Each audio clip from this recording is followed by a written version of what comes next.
On reçoit tout de suite Juliette au micro de Marine. Bonjour Juliette, merci d'être sur le plateau. Bonjour à vous. Alors pour te présenter un peu à nos auditeurs et auditrices, tu es écrivaine, tu vis en Italie et tu as passé toute ton enfance et jusqu'à tes 18 ans à Valorcine et tu es là pour quelques jours. Est-ce que tu peux nous parler un peu de ce que ça a été ton enfance ici ? Je pense que grandir ici, évidemment, quand on est dedans, on ne s'en rend pas forcément compte. Mais par rapport à l'enfance de beaucoup d'enfants, c'était une enfance extrêmement libre. On avait vraiment l'espace et le temps d'être des enfants. Donc, même des choses toutes simples comme pouvoir rentrer de l'école en vélo, pouvoir aller en vélo chez nos copains pour aller jouer. Et je pense que ça nous a donné une dimension de liberté, et je le vois par rapport à mon fils qui maintenant va dans une école dans les bois où justement leur idée c'est de laisser du temps de jeu libre aux enfants. Et la plupart des enfants n'ont plus de temps de jeu libre entre eux, seulement des enfants où il n'y a pas un adulte qui intervient et qui leur dit faisons ceci, faisons cela, on va faire une activité. Et nous on a eu ça ici, on a eu ce temps-là d'être que entre une bande d'enfants. Et avec beaucoup de gens de mon âge, j'en parle, ils n'ont pas forcément eu ça. C'est plutôt des gens qui ont 10 ans, 20 ans de plus que moi, qui ont encore grandi dans des villages et qui ont pu avoir ce genre d'expérience d'enfance. Et en plus, nous, on était dans une nature incroyable, quand on avait les ruisseaux, la forêt. Voilà. Et apprendre à rien faire et à s'ennuyer, qu'est-ce que ça t'a permis même ? Je pense que ça nourrit énormément l'imaginaire. Ouais, moi je pense que je me suis beaucoup ennuyée petite fille. En plus, j'ai grandi dans un hôtel, donc parfois il y avait des enfants avec qui jouer, mais parfois pas, pendant les longues vacances d'été. Et je pense qu'effectivement, en fait, m'ennuyer, ça m'a donné un espace pour rêver, pour regarder les nuages, pour je sais pas, écraser des brins d'herbe et les regarder se redresser. Voilà, des choses toutes bêtes qui font en fait... je pense qu'ils ont construit mon imaginaire et qui m'ont probablement aussi, en tout cas à ce moment-là, ancré dans ce lieu, quoi, dans ce, comment je peux dire, c'est pas un cadre, c'est un environnement. Ouais, exactement. Et quand tu reviens ici, qu'est-ce qui a changé, ou alors qu'est-ce que tu aimes retrouver quand tu reviens là pour une semaine comme ici ? Bah justement, c'est une relation un peu particulière. Quand je reviens ici, je suis vraiment très attachée au lieu, même s'il y a beaucoup de petits lieux de mon enfance, des bouquets d'arbres, des petits endroits où j'aimais aller quand j'étais petite qui n'existent plus parce qu'ils ont été ça a été construit, ou ils ont été remblayés. Donc il y a beaucoup d'endroits comme ça qui sont un peu les endroits magiques de mon enfance qui n'existent plus. Et en même temps, il y en a encore plein, évidemment. Et je sais pas, quand je reviens ici, c'est comme si je pouvais... Bon, je branche ma prise et je me recharge, quoi. C'est vraiment un lieu particulier. Et d'ailleurs, c'est un lieu auquel je pense aussi quand je suis pas ici et que j'ai besoin de te connecter à lui. Me connecter. Je viens ici, quoi, en pensée. Et le fait aussi d'avoir grandi dans un hôtel, c'est un moyen aussi de croiser autant des gens qui viennent d'ici et qui aiment bien se retrouver, différentes générations, et à la fois rencontrer toujours des nouvelles personnes qui ont osé venir jusqu'au bout de la France, quoi. Ouais, bah c'est marrant, quand j'étais petite, il y avait des enfants qui venaient en vacances et qui me disaient « Oh là là, comment tu fais pour vivre ici ? C'est le bout du monde, c'est paumé, c'est nul, il n'y a rien à faire. » Et moi je disais « Bah en fait, il y a des gens de partout qui viennent. Moi je rencontre des gens de tous les pays, il y a des enfants de Paris, il y a des enfants de partout de la France, de tous les endroits de la France qui viennent ici en vacances. Et finalement, c'est un endroit paumé où il y a le monde entier qui passe, quoi. » Et comme je disais tout à l'heure, tu écris. Et est-ce que tu peux nous parler déjà de cet écrit qui n'est pas encore sorti ? Donc c'est un peu une lecture exclusive que tu vas nous offrir, mais de quoi parle ce livre ? Quelle a été son inspiration ? Le parcours ? Depuis combien de temps ? Alors en fait, j'écris depuis toujours, et j'écris surtout justement dans des moments particulièrement intenses de ma vie. C'est surtout l'écriture, je pense que c'était un peu une valve de sécurité dans ma vie.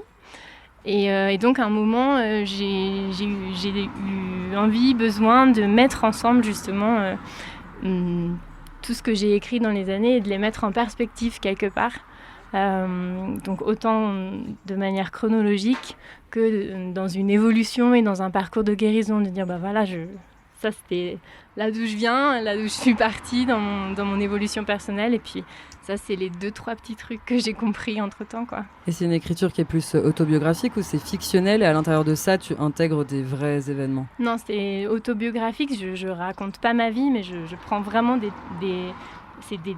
textes assez courts, mis les uns après les uns à la suite des autres, et qui mettent en perspective un peu justement des événements de ma vie, ou en tout cas des thèmes récurrents dans ma vie.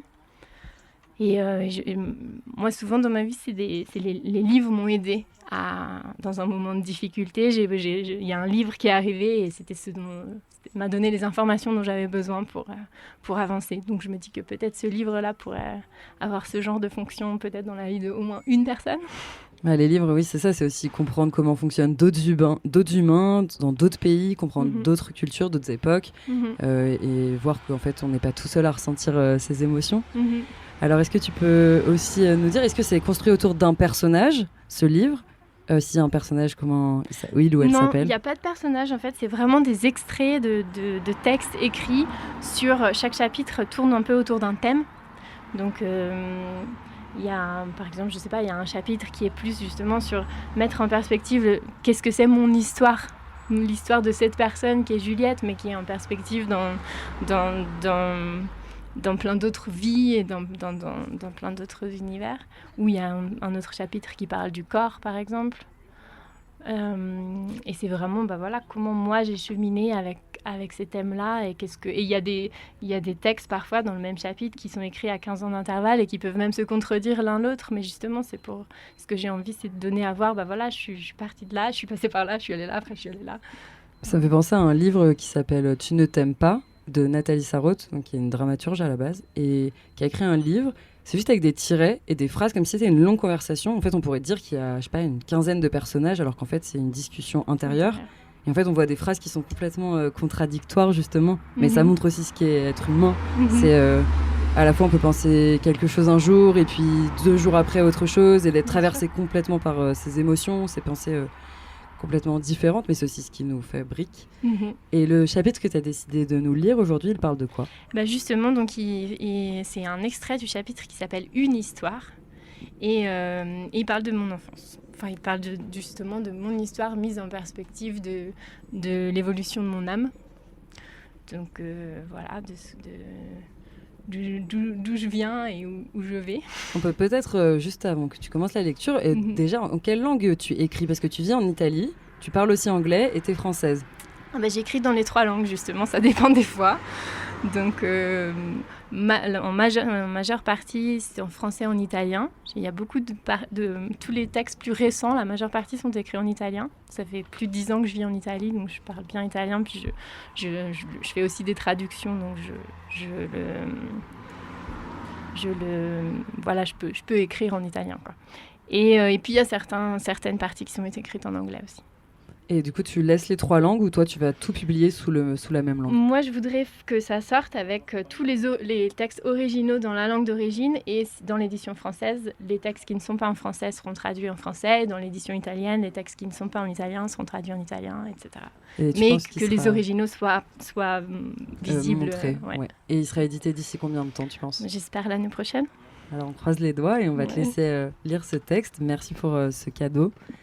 Je vous offre le microphone de Justin, comme ça vous avez les 2 mains. C'est très gentil, merci. Il faut rapprocher un peu. Okay. C'est parti.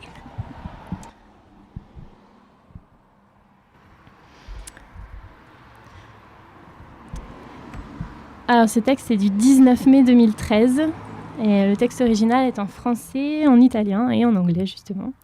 Il s'appelle Canta Storie, qui veut dire conteuse d'histoire. La conteuse donc je vais traduire en français du coup. La conteuse d'histoire, avant de raconter les histoires des autres, doit savoir raconter sa propre histoire. C'est un extrait de la sagesse du Conseil des anciennes des 13 lunes, qui est un enseignement féminin qui vient des natifs américains. No rules, no time, no fear. Pas de règles, pas de temps, pas de peur. Io non ho paura. Che cosa ci può essere di vero in me, nella mia vita? Je n'ai pas peur. Qu'est-ce qu'il peut y avoir de vrai dans ma vie, en moi et dans ma vie? Mon âme a de grands rêves, beaucoup d'ambition et une confiance infinie en ses aptitudes et en ce que le futur pourra lui réserver. Elle a une mission et la certitude de la remplir quand le temps sera venu. La vérité de mon âme est-elle dans le silence qui sépare une action d'une autre ? Alors, quand et comment ce sentiment de toute puissance a-t-il commencé à s'étioler ? À quel moment la peur est-elle entrée en scène ? Par où s'est-elle insinuée en moi, réduisant petit à petit l'espace disponible et rendant les horizons infinis de l'âme inaccessibles à la personne que je suis devenue ? Pourquoi ai-je admis mon impuissance face à la réalité ? Quand ai-je commencé à le faire et pourquoi ai-je faibli et baissé la garde, laissant le champ libre à la peur ? Entendons-nous bien, je parle ici d'une peur fondamentale, de celle qui marque nos vies de leur empreinte, conditionne nos réactions et nos comportements en profondeur et génère des schémas dont nous sommes incapables de les rendre responsables sans un long et ardu travail de prise de conscience. La blessure originelle, celle qui ne s'est jamais refermée et dont nous ignorons bien souvent l'existence à un niveau conscient, alors même qu'elle guide nos vies.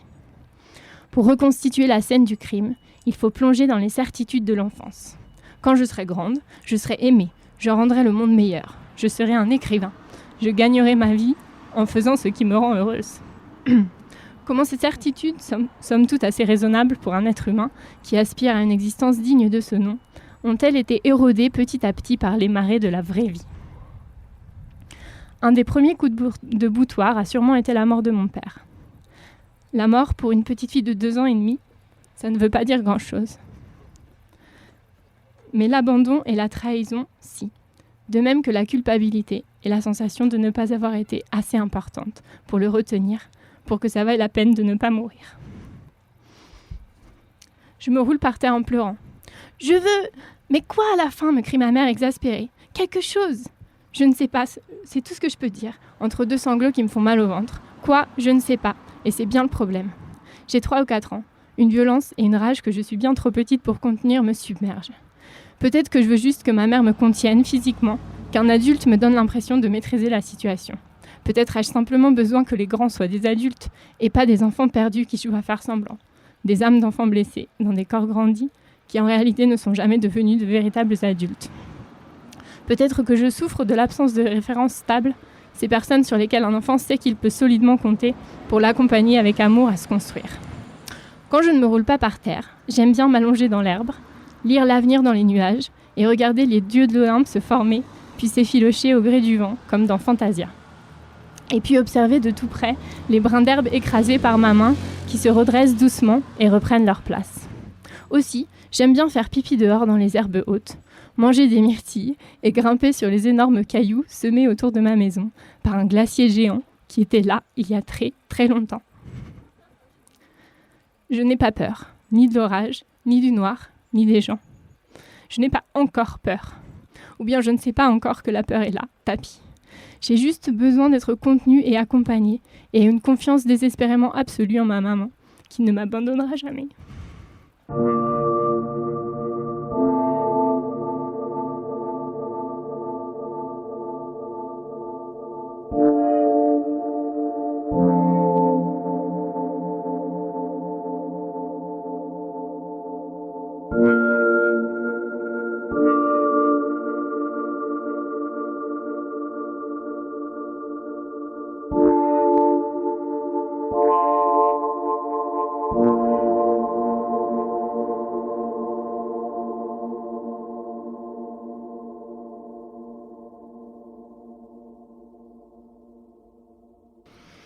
Je n'ai pas peur, ni de l'orage, ni du noir, ni des gens.